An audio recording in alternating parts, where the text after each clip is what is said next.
I think everyone's tremendously excited about this day. I was involved in the previous effort, and I know how it goes when it goes the other way. So I want to echo Senator Eagleton's remarks and just tell everyone, let's go out there and really blow the drawers off this this PSL campaign, because I'd like to show the people I'd like to show the other owners, and I'd like to show the national media that this is a football town. Thank you. I've been around St. Louis and Missouri a major portion of my life. We worked hard to bring the club to St. Louis. We worked hard on the expansion process in 1993 and weren't successful, but stayed in there and ultimately got an NFL team back into St. Louis. So it's not our desire to ever lead the charge out of St. Louis. So if that's sort of the implication, that's not why we're here. We're here to work hard and be very successful in St. Louis. The good news is he's been an NFL owner, and he's been around the NFL since 1993, when I first met him in the expansion process. But he's had tremendous experience in other sports, which I think is a plus. I think he has a tremendous commitment to football and the NFL. He's a quiet man who's very effective at what he does. I've learned about his other business, what he does, how he's handled things overseas, and he just does things the right way. We've got to know him, and he really is a positive addition to the league, and I think it's a really good day for St. Louis and a good day for the league. Contrary to a lot of reports, I haven't taken a lot of jack out of the market. I think that's what's reported. I have put a lot of jack into the market. What does Stan want?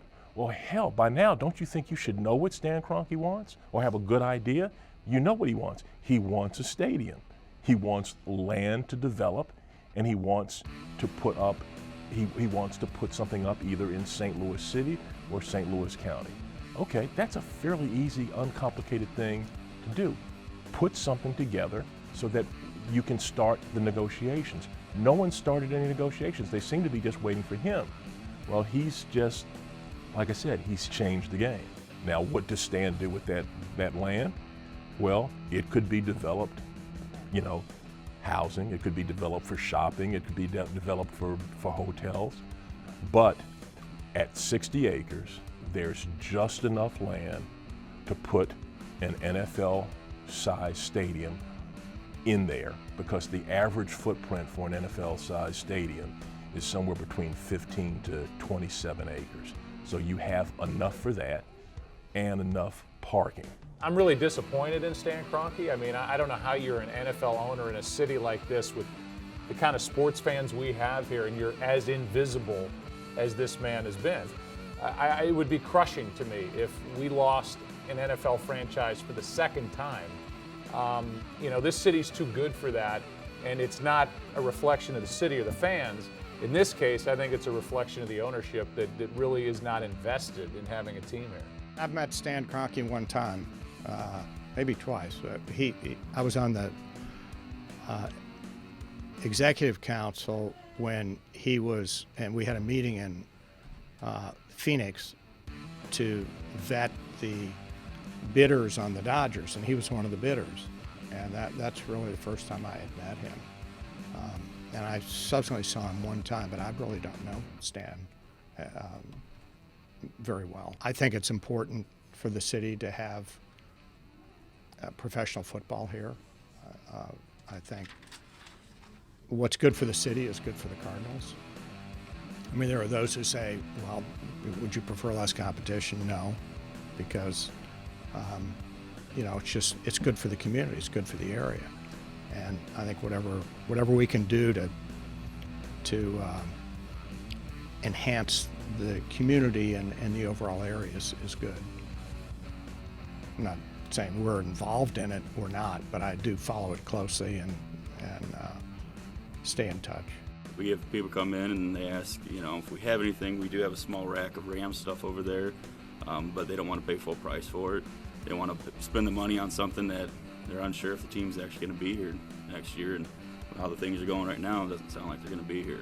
And one of the things he said is that that the team has done better, and he's surprised that people haven't shown up. I don't think the team has done significantly better in the past 10 years. If Mr. Kroenke was here right now, what would you say to him? Buy, and don't let the door hit you in the butt. It is a difficult process, and as Roger said, it is bittersweet. We understand the emotions involved of our fans, and it's not easy to do these things. They are purposefully made hard.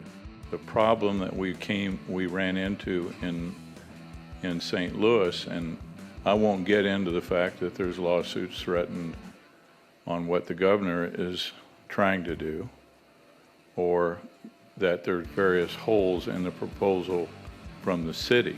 This is a big economic benefit to as some longtime leading Angelenos have told me. They said, I don't know if you can do this, but if you can get it done, it'll benefit a lot of people with lower incomes.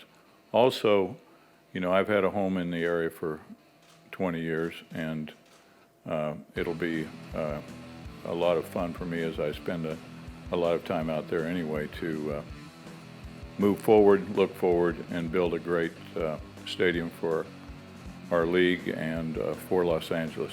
It's a perspective brought on by decades of doing it, decades of being in the sports business, seeing an opportunity, knowing how good that opportunity is, being thrust into a position back in our home market where we were before that was untenable, and saying you got to have alternatives. And so for us, we're going to create options, and that's what we did.